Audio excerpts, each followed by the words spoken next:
इस अभ्यास कैसे हमें करना चाहिए।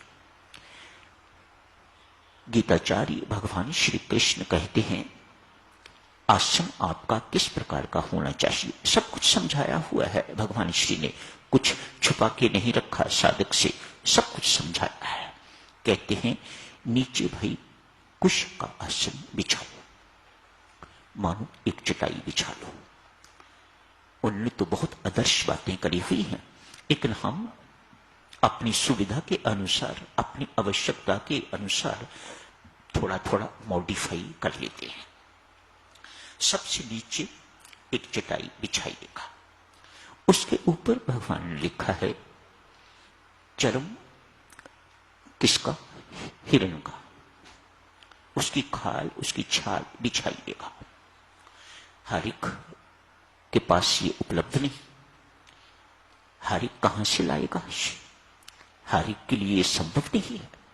तो स्वामी जी महाराज फरमाते हैं सफेद कंबल लो, शॉल लो, उसकी तह लगाओ, तह लगा के उसके ऊपर उसे रख लो। उसके ऊपर ये वही काम करेगा जो मृग चरम करती है, एक ही बात है। उसके ऊपर एक जैसी ये गद्दी पड़ी है, सूती रुई इस पे डाली हुई है, ऐसी गद्दी उसके ऊपर रख लीजिएगा। आसन बहुत ऊंचा नहीं होना चाहिए, बहुत नीचा भी नहीं होना चाहिए, गुदगुदा होना चाहिए, मुलायम होना चाहिए। क्यों? आप निश्चिंत होकर बैठ सको। ध्यान की शर्तें याद है ना, स्वामी जी महाराज दीक्षा के वक्त समझाते हैं। ध्यान हमेशा बैठ के, लेट के नहीं, खड़े होके नहीं, ध्यान हमेशा बैठ के, आंख बंद करके, पीठ रीढ़ की हड्डी बिल्कुल सीधी। आपको दीवार के सहारे की आवश्यकता है, लीजिएगा। आप नीचे नहीं बैठ सकते क्रॉस लेग, आपको कुर्सी की जरूरत है, मूड़े की जरूरत है, सोफे की जरूरत है, बैठिएगा। इन छोटी छोटी बातों में नहीं उलझना, पर बाकी बातें आप कहीं भी बैठो, बाकी बातों में समझौता नहीं है। पीठ आपकी सीधी होनी चाहिए, गर्दन आपकी सीधी होनी चाहिए, आंखें आपकी बंद होनी चाहिए और निश्चल बैठना है। चूंकि निश्चल बैठना है, ये आसन किस लिए, गुदगुदा मुलायम किस लिए, ताकि आपको हिलने जुलने की जरूरत न पड़े। जहां देवियों हिलना जुलना हो जाता है वहां ध्यान नहीं रहता, वह तत्काल जाप में शिफ्ट कर जाता है। उसे जाप कहा जाता है, उसे जप कहा जाता है, ध्यान नहीं। अतएव ध्यान हमेशा अल्पकाल के लिए, थोड़े समय के लिए। आप बेशक 5 मिनट के लिए बैठो, लेकिन ध्यान में बैठो। 10 मिनट के लिए बैठो, ध्यान में बैठो। 15 मिनट के लिए बैठो, ध्यान में बैठो। परमात्मा की कृपा हो जाए तो आप सुबह शाम आधा घंटा बैठ सकते हैं। आधा घंटा सुबह बैठिए, आधा घंटा शाम को बैठिएगा।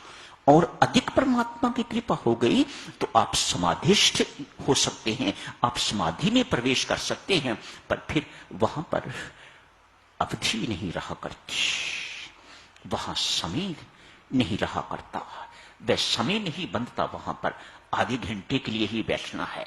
ये ध्यान तक तो ये बातें संभव हैं, लेकिन उसके ऊपर आप गए तो फिर ध्यान एवं शरीर का आभास नहीं रहा करता। ना समय का पता रहता है और ना ही शरीर की सुध बुद्ध रहती है। वह समाधि की अवस्था है।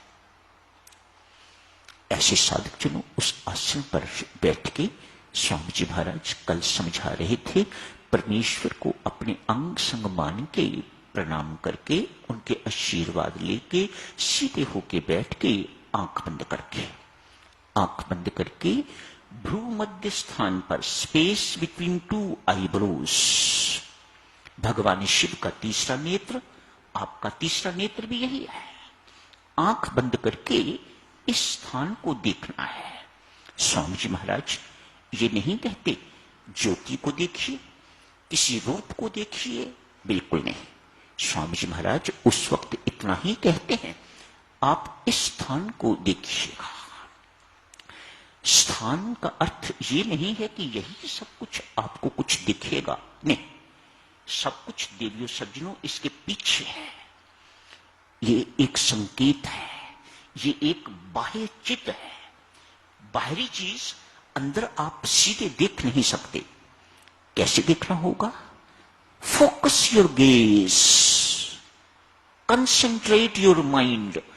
अपने चित्त को यहां एकाग्र करो तो आपको बंद आंख पीछे देखने की योग्यता प्राप्त होगी।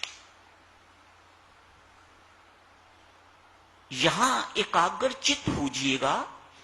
इस जगह पर एकाग्र चित्त होने से आंखें आपकी बंद हैं। अभी बेटा आप आंख बंद कर लोगे तो मैं दिखना बंद हो जाऊंगा आपको, लेकिन वहां पर स्वामी जी महाराज कहते हैं नहीं, आंख बंद करके ही देखना है।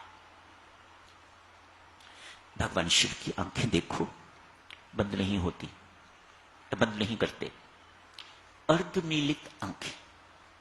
उनकी आंखें ऐसी रहती हैं। कहते हैं समाधिष्ठ, कहते हैं इसका बड़ा लाभ है। आंख बंद करने से आपको ऊंघ आ सकती है, नींद आ सकती है, लेकिन अर्धमीलित आंखों से नींद नहीं आती। अधमीची आंखें, ऐसी आंखों से इस जगह को देखिए, नासिका के अग्रभाग को। नासिका का अग्रभाग ये हुआ। कई लोग यहां पर एकाग्रचित होना आसान समझते हैं, भगवान ने वो भी लिखा हुआ है, लेकिन बहुधा संत महात्मा यहां के लिए कहते हैं। तो आप सब यहां ही देखिएगा, आंख बंद करके यहां देखना है। दृष्टि इधर उधर जाए, पुनः लाइएगा यहां पर। यहां एकाग्रता आपकी बनी रहनी चाहिए। मन ही मन स्वामी जी महाराज राम राम राम राम राम राम बोलने के लिए कहते हैं, उच्चारण करने के लिए कहते हैं, परमात्मा को पुकारने के लिए कहते हैं। कहते हैं जल्दी जल्दी राम राम बोलो, या बेहतर प्रेम पूर्वक लंबा करके बोलो, उसका प्रभाव ज्यादा पड़ता है। किस पर प्रभाव डाल रहा है? परमात्मा पर। नाम तो स्वामी जी महाराज ने हमारे अंतःकरण में पहले ही दिन स्थापित कर दिया, दीक्षा दी और हमारे अंतःकरण में नाम की स्थापना कर दी और आपको कह दिया भाई जहां नाम है वही नामी है। अब कितना काम बाकी रह गया हमारे लिए? उस नाम में नामी को प्रकट करने के लिए ही ये सब कुछ हम कर रहे हैं। जप कर रहे हैं तो उस नाम में नामी को प्रकट करने के लिए, ध्यान लगा रहे हैं तो उस नाम में नामी को प्रकट करने के लिए, पुकार रहे हैं प्रेम पूर्वक, उनकी स्तुति करके उन्हें रिझा रहे हैं तो इस काम के लिए, उन्हें सोए हुओं को जगा रहे हैं तो इस काम के लिए, ताकि उस नाम में नामी प्रकट हो। मेरी माताओं सज्जनों, जब तक नाम में नामी प्रकट नहीं होगा, आपको नामी का प्रभाव पता नहीं लग सकेगा।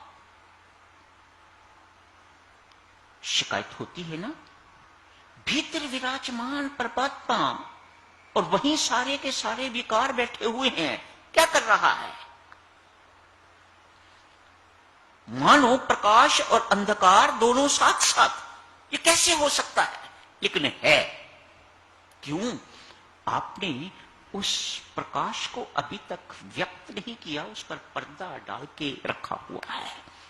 उस पर्दे को हटाना ही साधक जनों इस योग का मुख्य लक्ष्य है। अपनी साधना का लक्ष्य नाम में नामी को प्रकट करना। तो आज यही समाप्त करने की इजाजत दीजिएगा।